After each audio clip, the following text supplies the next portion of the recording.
Olá, tudo bem?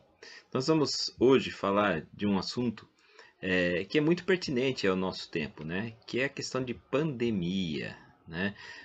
A pandemia é quando um surto epidêmico ele atinge vários países e vários continentes, né? E nós estamos vivendo aí esse problema da Covid-19, né, do coronavírus e todo mundo está um pouco ansioso em relação a isso, ao isolamento, a se é necessário ou não tomar essas medidas que os órgãos de saúde nos orientam.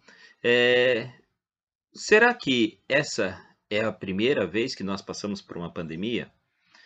Olha, em 2009 nós tivemos uma outra pandemia que era da gripe suína, só que não nos atingiu assim de uma forma tão drástica como está sendo agora. E então a memória que nós temos dessa pandemia, ela é de algo assim passageiro. Porém, há mais de 100 anos atrás, em 1918, ocorreu uma outra pandemia e essa sim, naquela época, foi devastadora. Foi chamada de gripe espanhola. É preciso deixar bem claro que, apesar do nome gripe espanhola, ela não surgiu na Espanha, né? E isso causou até algum preconceito em relação aos espanhóis na época, achando que eram os espanhóis os únicos transmissores da doença. E isso a gente faz uma ligação com os tempos de hoje, né? Quando começou esse negócio da pandemia lá na China, nós tivemos aí agressões a chineses, nós tivemos aí cenas de preconceito, achando que era algo que restrito aos chineses que estavam espalhando pelo mundo, né? Isso é uma tremenda ignorância. Mas enfim, por que ela foi chamada de gripe espanhola? Na época em que ela ocorreu, em 1918, a Europa estava em guerra. Um dos poucos países que não estavam dentro do conflito era justamente a Espanha.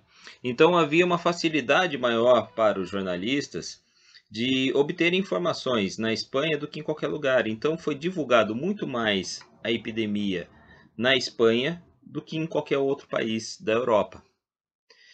Mais ou menos em setembro de 1918, essa epidemia chega até o Brasil.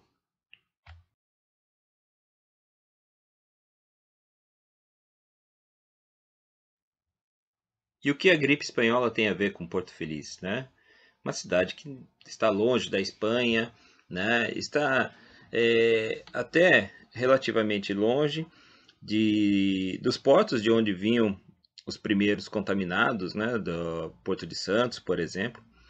Mas como ocorre hoje, no caso do coronavírus, as pessoas elas se deslocam, né?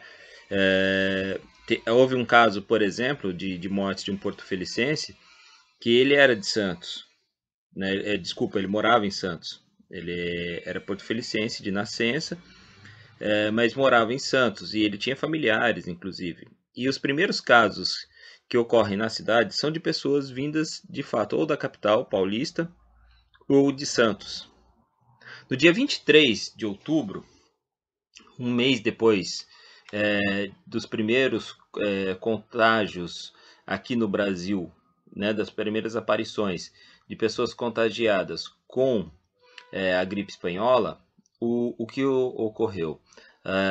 Em Porto Feliz foi determinado o fechamento do estabelecimento educacional, o grupo escolar. O grupo escolar é a Escola Coronel Ismédio, mas não é nesse prédio que está atualmente. É no prédio, aquele prédio na Praça Coronel Ismédio, que abrigou o museu há pouco tempo. Ele está bastante deteriorado, ele está passando por um processo de restauração, não sei até quando isso vai se vai terminar, né? Essa, essa reforma, mas enfim, é aquele prédio que está lá passando por cuidados e reformas e quem sabe a gente consiga instalar o nosso museu, pelo menos reinstalar, né, o museu, pelo menos neste século.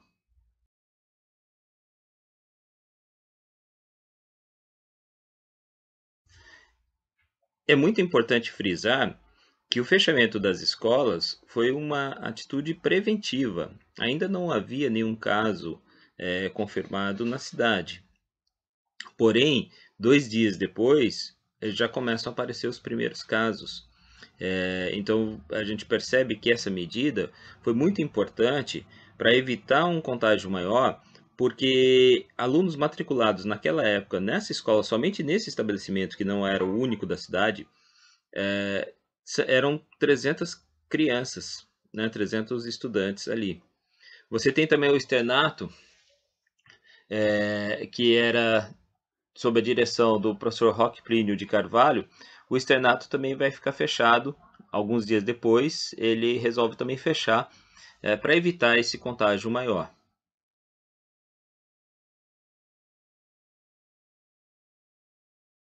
É interessante perceber que, um pouco diferente da nossa época de agora, naquela época, os sócios do clube recreativo solicitaram o fechamento do clube temporariamente para encerramento das atividades enquanto durasse essa pandemia. Você hoje vê em noticiários aqui de TV que muita gente está é, fazendo aglomerações, participando de festas, especialmente nos finais de semana, né, sem se preocupar com esse contágio. E naquela época, os sócios do clube é que solicitaram ao presidente do clube para que se fechasse as atividades por algum tempo.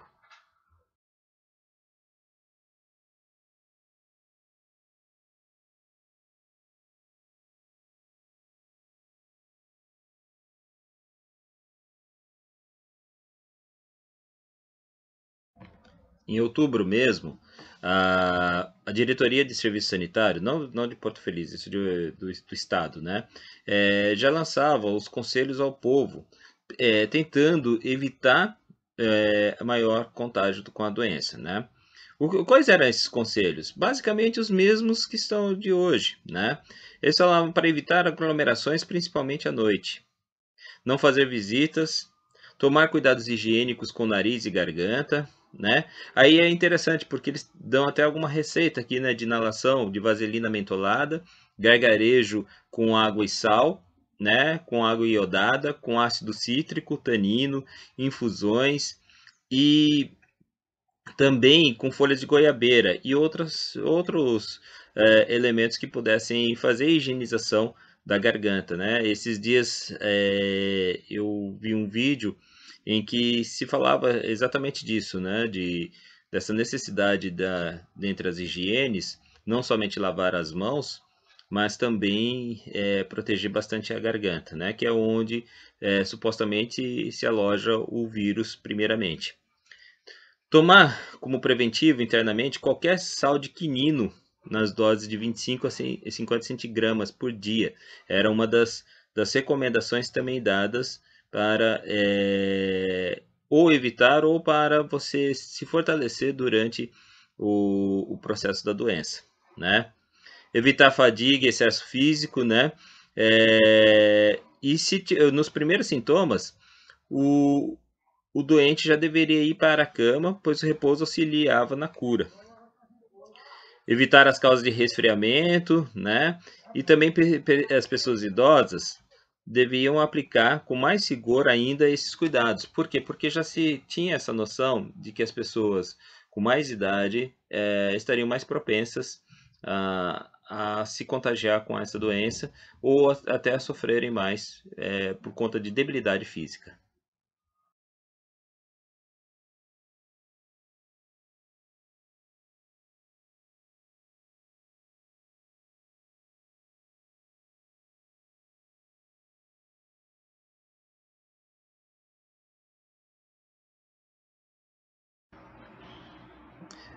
A cidade de Boituva, que na época era uma vila, ela pertencia a Porto Feliz. Ela vai ter o maior número de casos inicialmente, né? Começa com 30, depois já vai para 40, já pula para 70. Você tem uma mobilização ali do subdelegado de polícia querendo transformar até o posto policial num hospital de isolamento.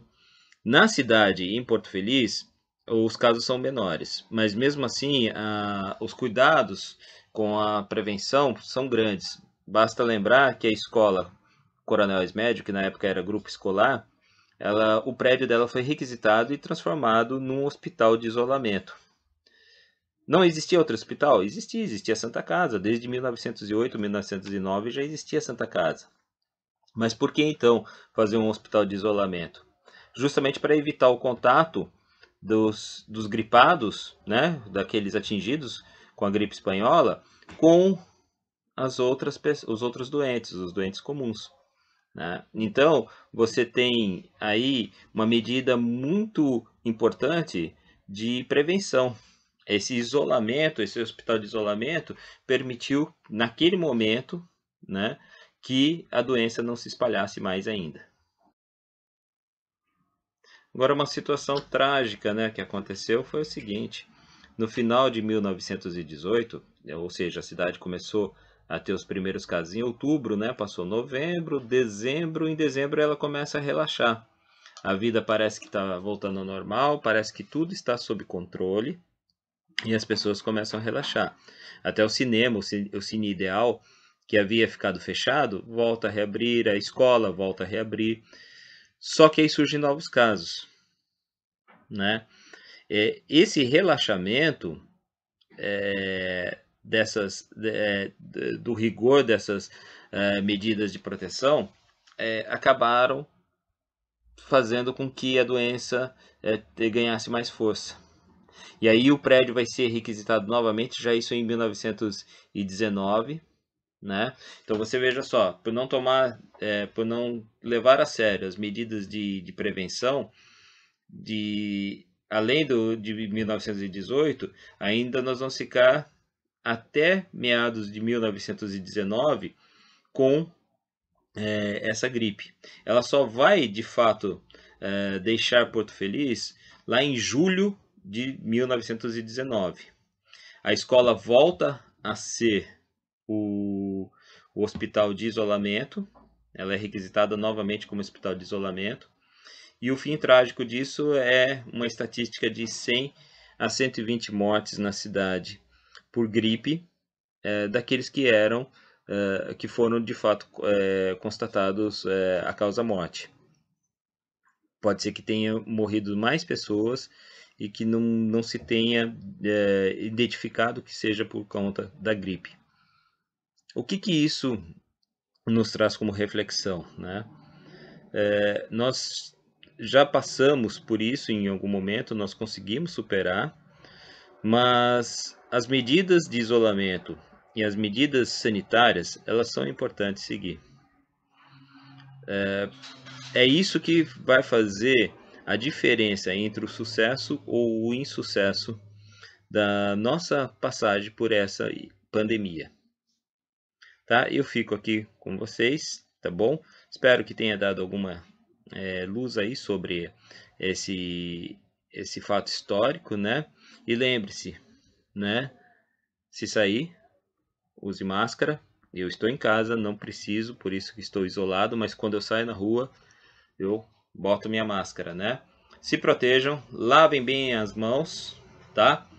E vamos ter fé de que esse momento já está para se acabar, tá bom? Forte abraço.